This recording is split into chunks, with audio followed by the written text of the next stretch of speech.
All right. Good morning. Thanks for coming this morning. So my name's Jeremy Seek. I'm an assistant professor here at the University of Colorado. Tell you a little bit about myself. I've been a long-time C++ programmer, going back to the, probably high school or so. I've been very much involved with sort of open source code development in C++. So there's this really neat community of programmers called Boost that produce a collection of libraries. So I've contributed many libraries to the Boost collection, including the Boost Graph library, and wrote a book about that as part of the C++ in-depth series that Bjarne Stroustrup edited. I've also been a member of the C++ Standards Committee from about 2003 to 2008 or so, plus or minus a year or two there at both ends. And so I was part of the Standards Committee trying to help them improve the language and for the next version of the standard. One of the things I worked on was something called the concepts extension, and that's all about improving the way templates work and the support for a style of programming called generic programming. Unfortunately, that didn't make it into the standard, which broke my heart. But who knows? Maybe we'll get it into the next one. We'll see.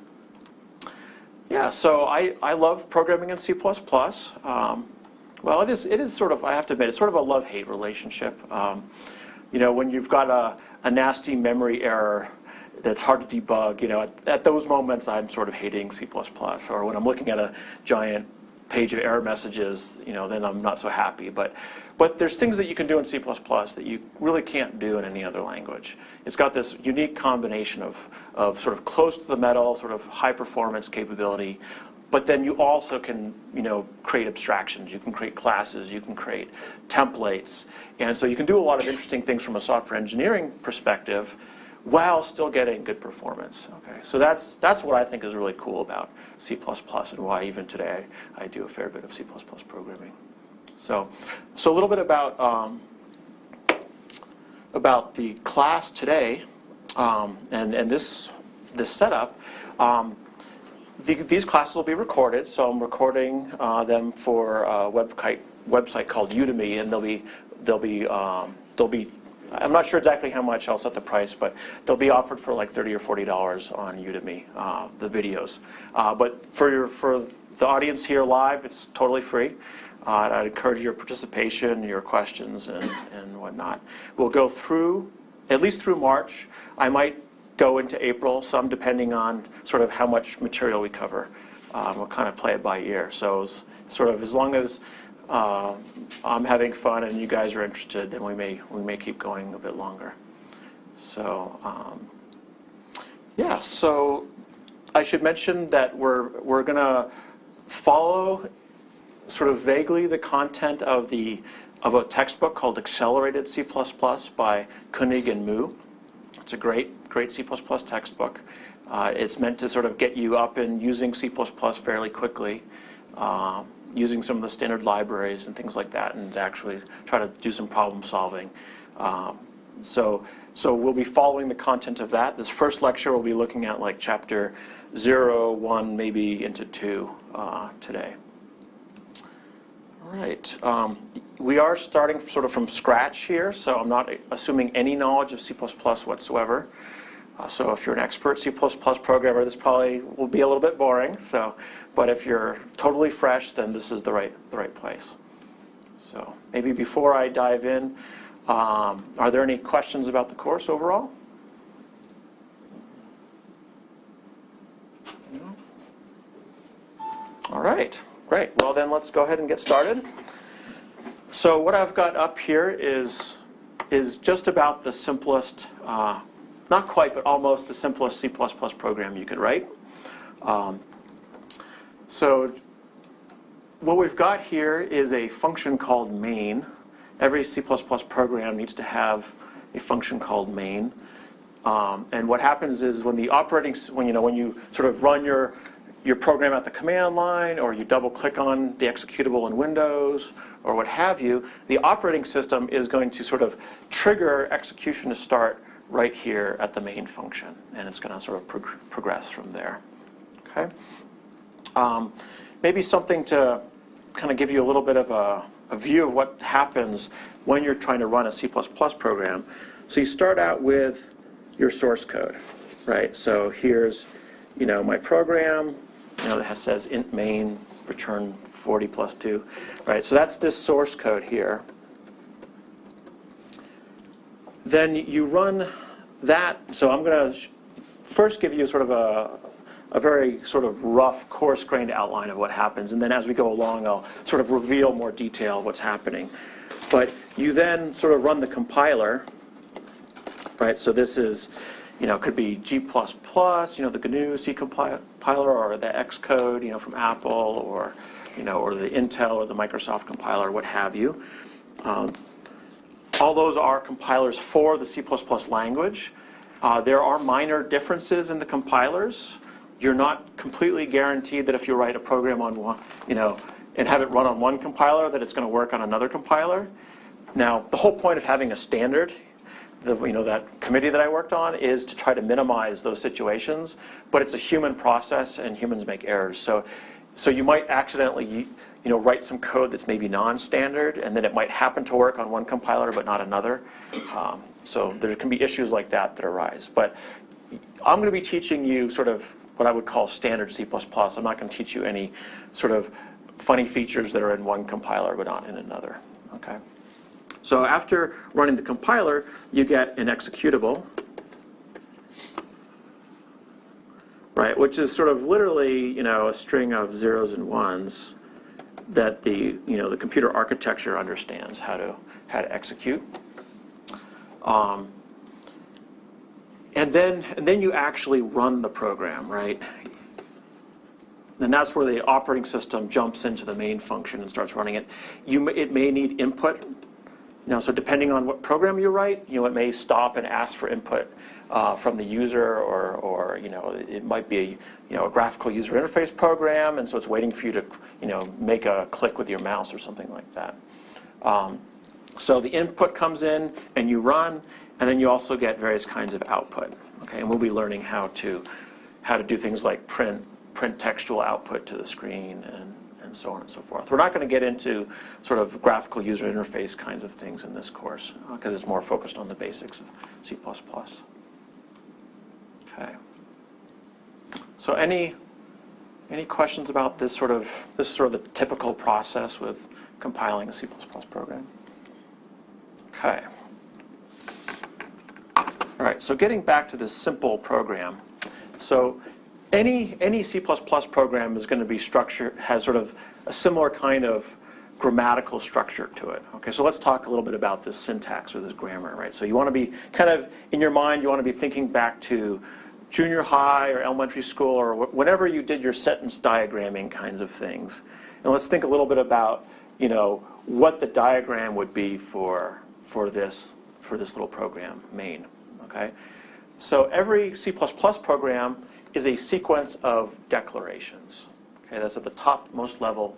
You've got a sequence of declarations. Here, that sequence has to have at least one declaration in it. In this case, this main function. Okay, so functions are an example of a declaration. Okay? But when we learn how to use classes and other kinds of things, those will be other kinds of declarations. Okay? Now, this particular one, this is a function. The int there at the very beginning, that's describing what kind of thing is going to be returned from the function when it's done. Okay, in this case, it's saying an integer. Now, these integers aren't exactly the integers that you heard about in junior high or whenever. This isn't, mathematically the exact integers. Instead, this is a sort of a bit representation of integers that has at least 16 bits there. Okay, the C++ standard says that you've got at least 16. You might have more. And what does that really mean to you? It means that as long as your integer is less than 2 to the 16th, which is pretty big, then you're guaranteed that you're not going to get what's called wraparound. Okay, so that's kind of a funny thing about integer addition. So if you were to take a number like 2 to the 15th or maybe 16th and add it to 2 to the 16th, then you might not get, this would be what, 2 to the 17th is what you'd think you'd get. But depending on how many bits are there, it might wrap around and you go back to 0 and start counting up again. Okay. So this is actually something you'd want to think about carefully. Let's say you've got a counter, and let's say you're writing a server, and you need to have sort of like unique IDs that you're sort of doling out. And maybe you said, oh, I'll just keep a counter, and I'll just use this counter to dole out unique IDs. Well, computers are fast, and so you might be doing this like hundreds of times a second, or even thousands or millions of times a second. So you could very quickly blow out 2 to the 16th. Okay. Fortunately, though, there's other options than just int.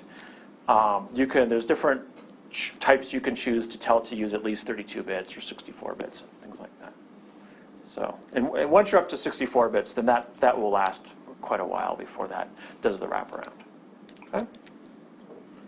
All right, so that's what this integer says. It says we're expecting to return an integer. Then here we have the name of the function, main. Now, what comes after the name of the function is a parameter list. Okay, so the person calling this function could provide parameters. In this case, we're sort of saying we're not expecting any parameters at the moment. It turns out later on we'll show you a slightly different way of writing your main function that does take some parameters in. So this is another way of getting input into your function, or into your program in general. Okay? So we'll see examples soon of where we have some parameters inside the curly braces there. And then following the main function here, this entire thing is a statement. Okay, and this statement is, you can think of it as sort of a command to tell the machine what to do. Now the curly braces are a way of grouping a bunch of statements together, okay, into one statement. So what I've got here is one statement, but then inside the curly braces, inside the curly braces, you can have a sequence of statements. Now in this case, there's only one, again, because we're showing you the simplest possible program. Okay. One kind of statement is called the return statement. And what that return statement does is says, I'm done executing this function. I want to return to the caller. Okay? And by the way, here's this expression that I'd like to evaluate, and then return the value of that to the caller. Okay? So I want to stop and pause for a second and sort of emphasize the word expression that I use. The expression, think of it as a chunk of source code. Like 40 plus 2 here is an expression, okay? And then when you run an expression, out pops a value, okay?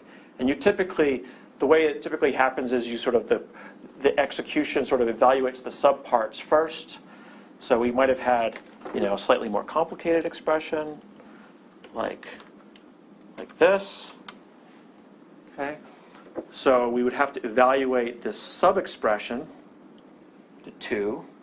And then it would do the plus for the outer thing, okay? And that would be, and then you'd finally get the result of 42. So let's go ahead and see that. So first I'm going to compile this. So I'm going to do, so I'm telling it to build. You can see sort of a spew of messages going on down here, and it's saying building workspace, and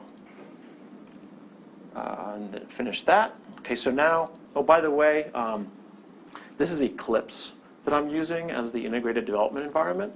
So that means, what is an integrated development environment? It's mainly a text editor. So that's, what I've been doing here is editing this text. But it does some nice things like syntax coloring and other things like that. And then it also gives you sort of, when you go and execute a program, it sort of gives you support for sort of stepping through the execution and debugging the program. And so over here, you see there's this thing called variables, and if there were variables in the program, you'd see their values. And we'll see an example of that in a little bit. So here I can just say run.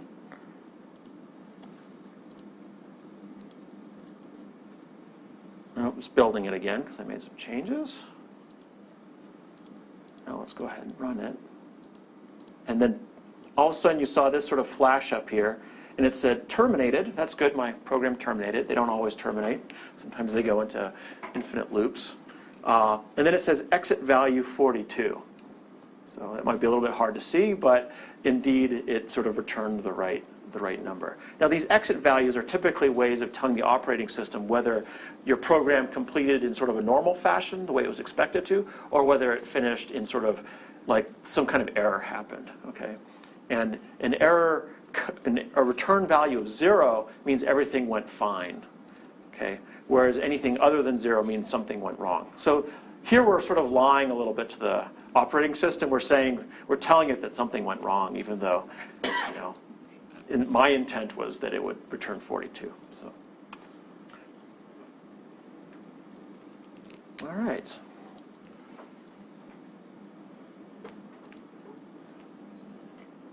Any questions at this point? Yeah. It's a quick question on the IDE. Is there a reason you well, first of all, do you prefer Eclipse than like code blocks or dev?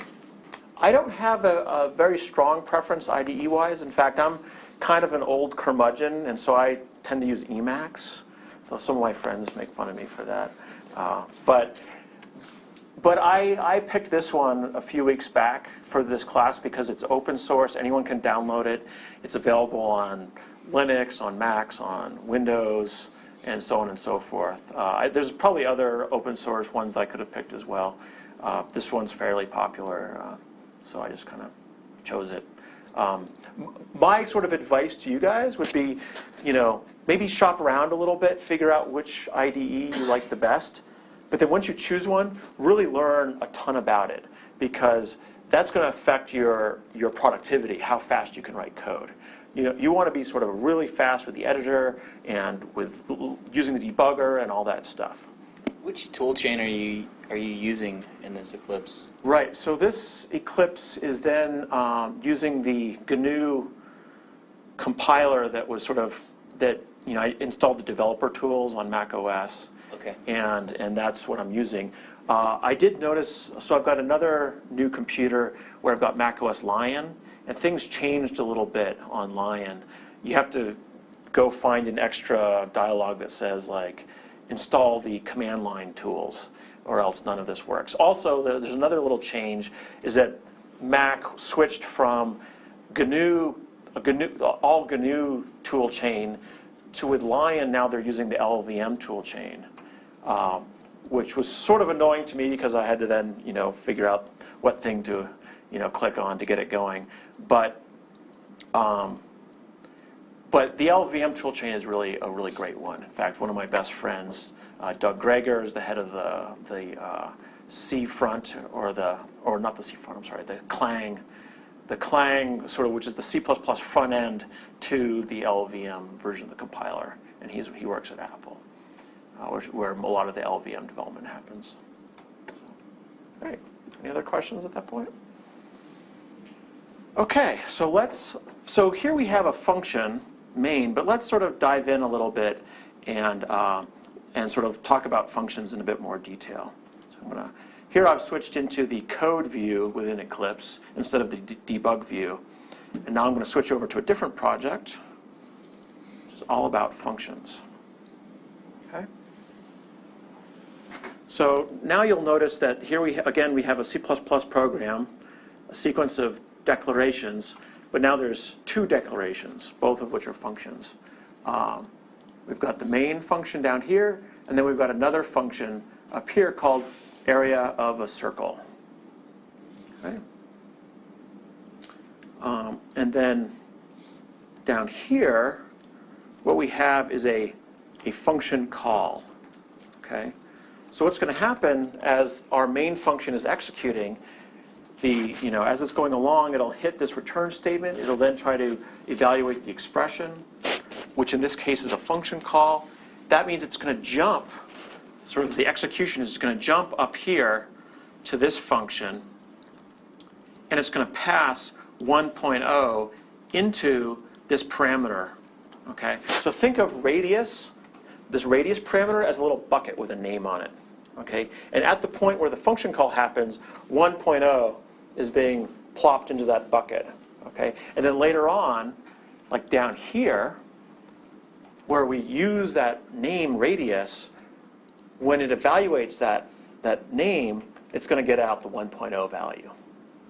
Okay? Now, So that's sort of the, okay, right. So then the body of this function gets executed, and then we hit the return statement, and so that return value, 3, it's going to be 3.14159 times 1, which is just 3.14159. That'll be returned, and that will actually be what gets, which then sort of pops up here, and then gets returned from the main function. Okay? So let's go ahead and run this and see what happens. I'm going to hit the debug button, so that means we're going to sort of step through this one part at a time. Okay, so we're popping back over into the debugger. You can see there's a little arrow here pointing to where we are. So as promised, the OS has sort of called our main function, and now we're at the first statement within main. We're ready to execute. There's a couple buttons over here. They're kind of hard to see. One says step into, and the other says step over. If I say step into, what that means is if there's a function call, we're going to go and we're going to jump to inside the function call. The step over button is going to say skip, completely execute that function and come back and then keep going. Okay? So I'm going to say step into here. So now we're inside of this area of a circle function. Notice here that we've got a radius variable or parameter that's in scope here that we can use. And then we're going to go ahead and execute that statement and then return. So we're done with area of a circle. Now we're popping back out to main. That happened to that call to area of a circle was the last thing in main. So now we're done with main as well. Then I can hit the resume button to say, well, just finish out execution of this program. Now something that's a little bit odd here, now I think this is sort of a silliness of Eclipse, is it's saying that the exit value is 0. That's not quite right. So let's just run this over again, but not using the debugger. So let's just run the whole thing all in one fell swoop. So now it's saying that exit value is 3. So that's the right exit value. So why is the exit value 3 and not 3.14159? Does anyone know why that is? Because the return type for main is an int.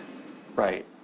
And then, therefore... It truncates the value to what would be expressed by an integer. Right. So, and it's a little more...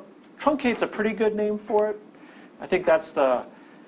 it's sort of rounding to the nearest integer. And it's happening sort of right there where the blinker is. It's coming back from area of a circle. Area of a circle returned to float. Now, float, of course, is you can kind of think of it as an approximation of a real number. Okay, it's not really a real number. There's many real numbers that it can't represent, but it can represent quite a few real numbers. So it's an approximation. Okay, and you'd actually be surprised at certain numbers that it can't represent. You'd think that, oh, what's the big deal? I think, what is it, like 1.3 or something like that? There's certain like sort of simple decimal numbers that you can't represent exactly. So, yeah, go figure. If you want to look, there's some really great slides on the internet about sort of all the nitty-gritty internals of what's called IEEE floating point arithmetic, and that's sort of the people that sort of specify how these floating point numbers work. But anyways, right where that blinking dot is, that's the point where it's being implicitly converted from a float to the return type of main, which is int, and that's the point where it does where it's rounding to 3, right? Okay, so that sort of explains that. All right, I'd like to say a couple words about this function area of a circle. I'd assert that this is a good function. There are bad functions. Functions are one of the key ways that we create abstractions in our program and the way we organize our programs. And you might think that sort of the more abstraction, the more functions, the better. That would be sort of a naive way to look at it. That's not always true. There's functions out there that I would say are bad because they don't help the human understand the code, either the one writing the code or reading the code. Okay, so I'm going to, just for fun here, I'm going to create another function that's a bad function. And by the way, this good versus bad, it's not like black and white by any means. This is totally like a judgment call, okay?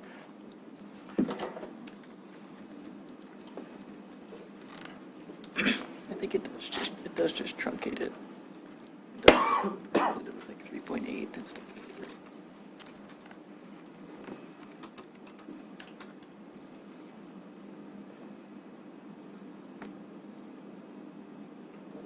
All right, so I just created this function called pi2.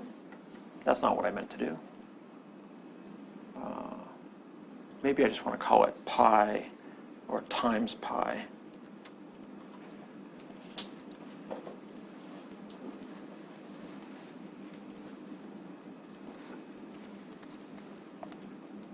Right, so this function takes in parameter x, multiplies it times pi.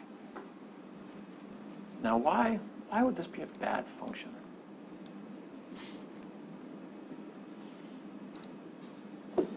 You have no idea what x actually represents. It's just a vague variable. Yeah, that's true. It is sort of any old variable, but then again, so was this guy, right? Or is there a difference between x and these are both parameters. But you know what you're trying to do. You know what radius represents. You know what you want to do with it. Yeah, right. You're totally. That's right on the mark. There's this notion of what you're trying to do, and that you're representing something, right? That we're representing a radius, and there's notions of a circle, and that you're trying to compute the area of a circle. These are sort of high-level notions, right? These are ideas that maybe you're trying to draw something on a screen, or depending on the application. And these are things like you can kind of, and furthermore, what's beautiful about this is, let's say you've created this function, and then maybe a couple of years later you forget how to compute the area of a circle. That's sort of okay, because you can call the area of a circle function, be like, yeah, that's what I need, and I've forgotten the internals, right? Now let's look at this function up here, times pi. That name is actually no different than the inside of the function, right? It's just saying, this is what I'm implementing. I'm multiplying by pi. There's no semantic, interesting thing happening there. It's just sort of an arbitrary grouping together of expressions. And the chances of being able to reuse this thing in other meaningful ways is pretty low. And the readability of, let's say, instead of saying this, I said, times pi radius. Is that more readable than what was there before?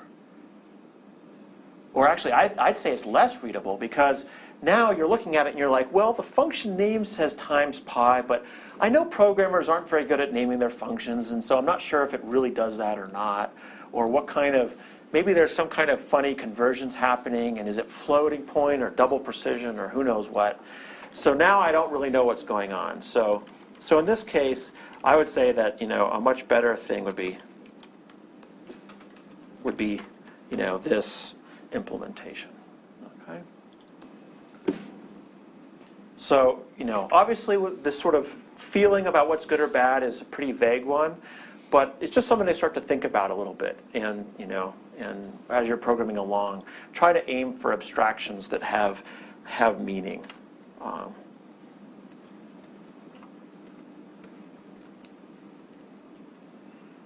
right. Okay, that does it for sort of this basic introduction to functions. Maybe we'll pause for a second. Are there any other questions at this point about the basic mechanism of, we do the call, we do the return, we've got parameters. So there's a fair number of ideas bouncing around there.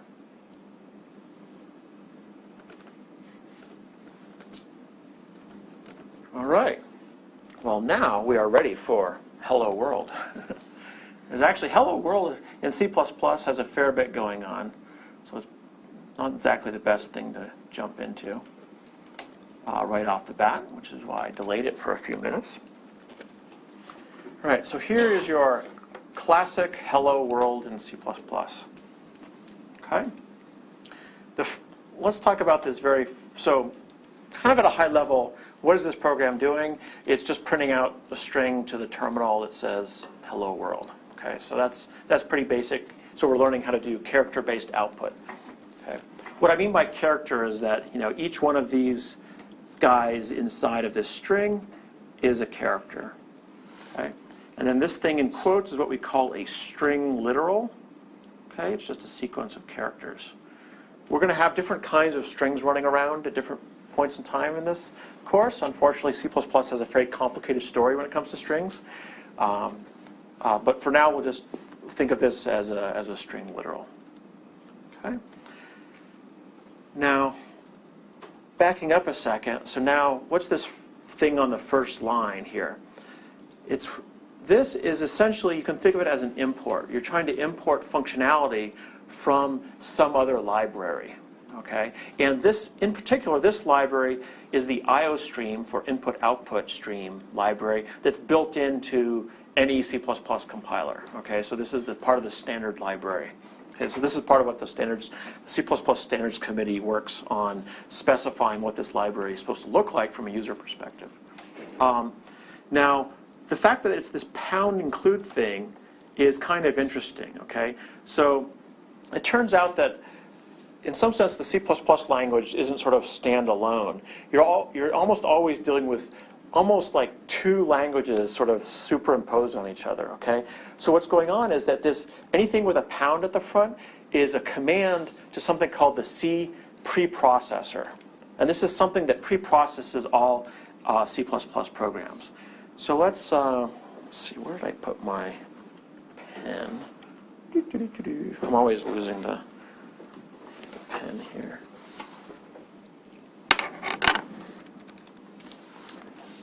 Oh, shucks. Okay, well.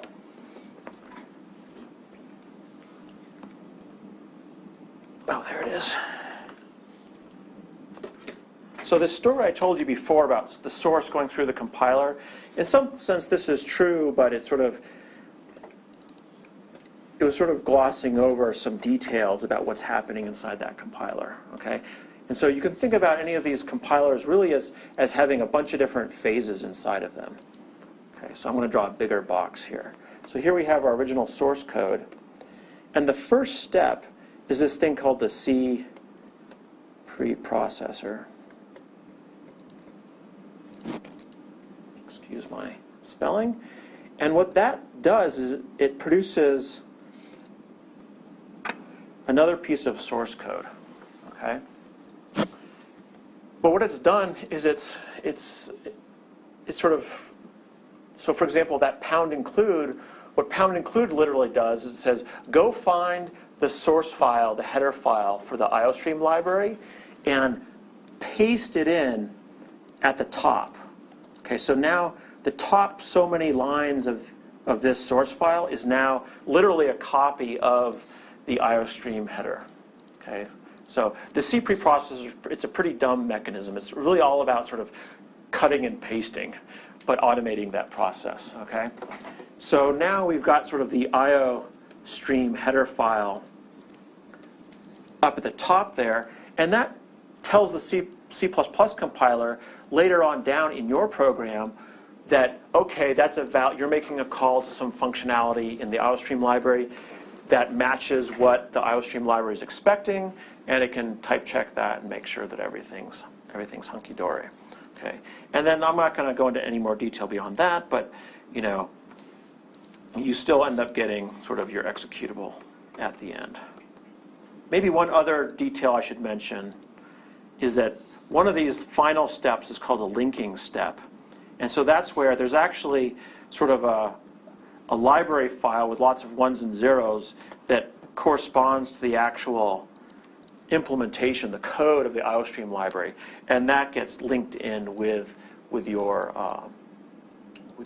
executable in that final phase. Okay, so that's what sort of the C preprocessor is all about. Question? So why does it link to that library if it's already copy and pasted it into your code? Good question. So I should just make a distinction between what I would call like forward declarations versus actual definitions. So like a minute, just before we saw a thing called area of a circle, right? Float, I'll just call it area for now. Float. So what you can do is do what's called a forward declaration, which just has sort of the name of the function and its types for the parameters and the return type, but there's no implementation here. There's no body of the function, okay? So it's this IOStream header file, or header files in general, typically only include these kind of declarations that say, hey, there's this function that exists, but I'm not going to tell you like how to actually run it. And it's the actual body of the functions, the actual definitions, which are in this separate library. Okay. So for example, let's say you came up with some great idea for this really interesting library, and you wanted to sell it to other people.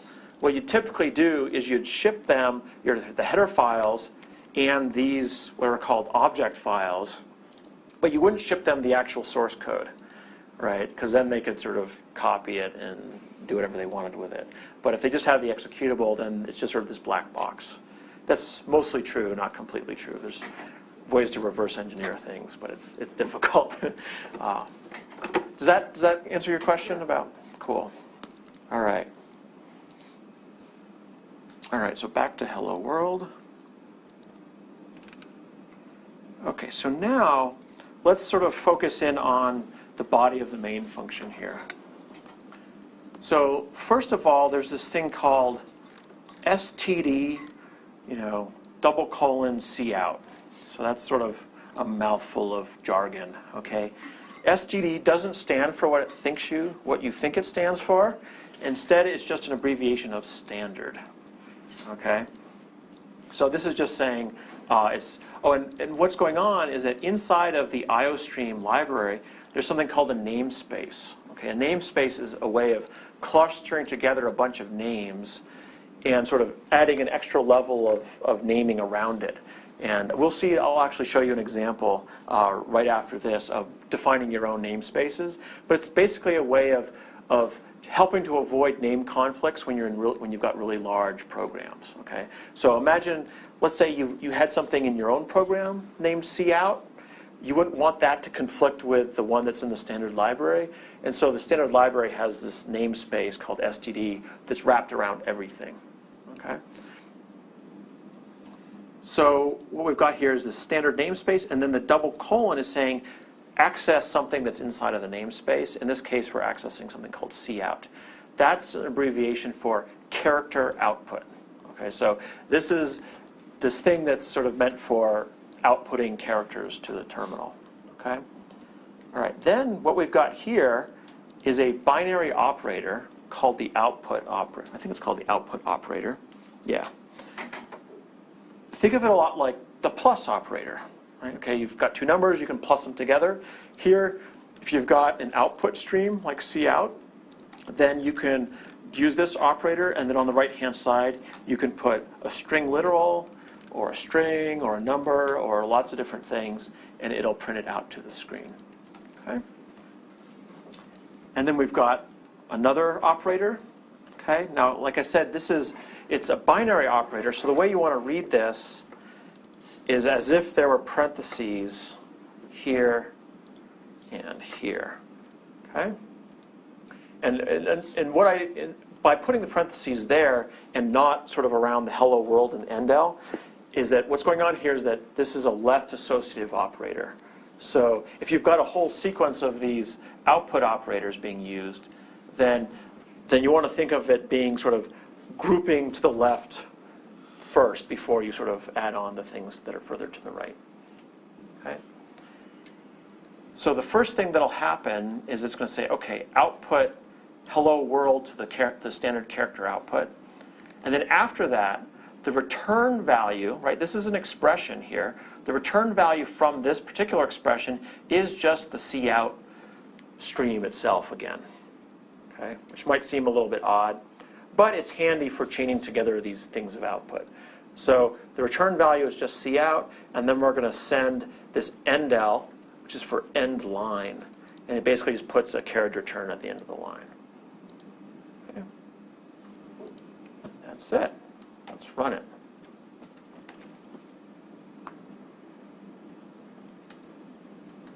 It's compiling, and then it ran, and boom, there's our hello world. Okay. Any questions at this point?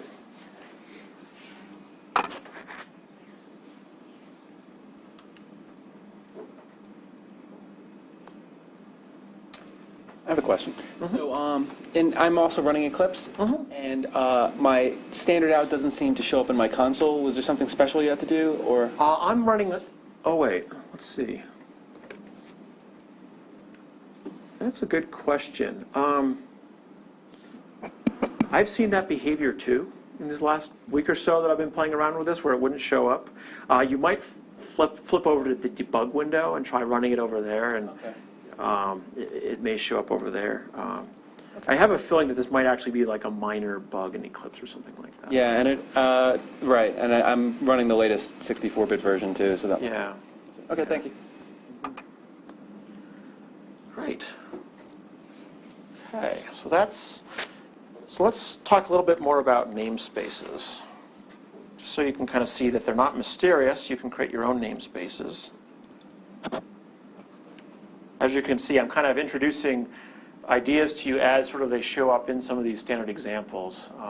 The main function, so we got to talk about functions, or else we can't even talk about a C++ program. Now, we want to talk about hello world, but we need to talk about namespaces, okay?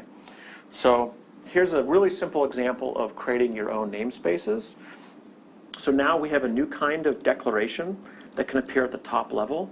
And we've seen functions so far. Now we've got namespaces can show up at the top level. The thing inside of a namespace is also a sequence of declarations. So you can put functions inside of namespaces. You can put namespaces inside of namespaces, and so on and so forth. Okay. Here, I'm giving this namespace the name hitchhikers, and then this other namespace is I'm giving it the name guide. Right? You can sort of choose any name you want, as long as it's a valid C++ identifier. There's a few minor restrictions on what C++ identifiers can look like. You can't start with a number, for example. You have to start with an alphabetical character. Upper or lowercase is fine. So those are the namespaces. Now inside of here, I've got yet another new kind of declaration. This is just a variable declaration. Okay? And so here I'm declaring, a variable, the answer. Again, think of it as a bucket. It's meant for holding integers. That's what this int means over here.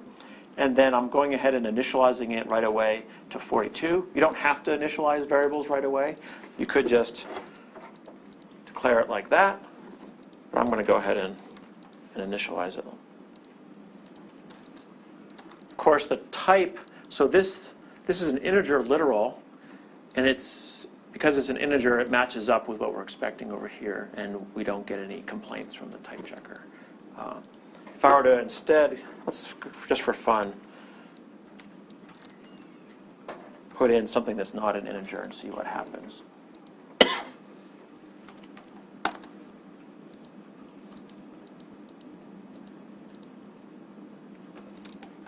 This might actually succeed. Oh, no, it doesn't. Good.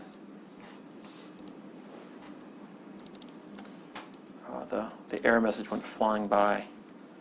Oh, but here we go. Good. This is Eclipse. It's invalid conversion from const char star to int. At this point, you should definitely be thinking, what on earth is a const char star? It's actually sort of a slightly complicated story, but that's essentially the way C++ thinks about these string literals. Okay, so we'll explain exactly what that means in a little while later. But the main point here is that you can't just willy-nilly convert a const char star to an integer. Okay, so this is the type checker complaining about your program. Maybe flipping over to here, type checking happens right about after the C preprocessor. So it happens, one of the first things that the compiler does is type check. All right, so then let's scroll down a little bit. Here we've got another cout, This time I'm printing out sort of two numbers, 42 and 43, but I'm accessing it. Again, here's the namespace name, and then the double colon says I'm reaching inside of that namespace and retrieving out the variable called the answer, which we know is 42. Right, so if I go ahead and run this, let me fix this up here.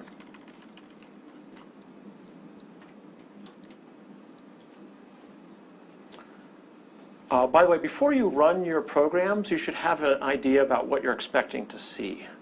Okay? It's always a nice moment to stop and think for a second. In this case, it's sort of horrifically easy to understand what it is, but I'm going to think to myself, okay, I'm expecting to see 42 carriage return, 43 carriage return, and that's that. It's nice to set up these expectations because then when you actually get the result, sometimes when we get into more complicated programs, it might be different than what you're expecting because computers do what you say, not what you mean, and that whole business. Okay, but having that expectation set up in your mind is a good one, and it helps you sort of debug your programs. So this just prints 42 and 43. So that's sort of what namespaces are all about.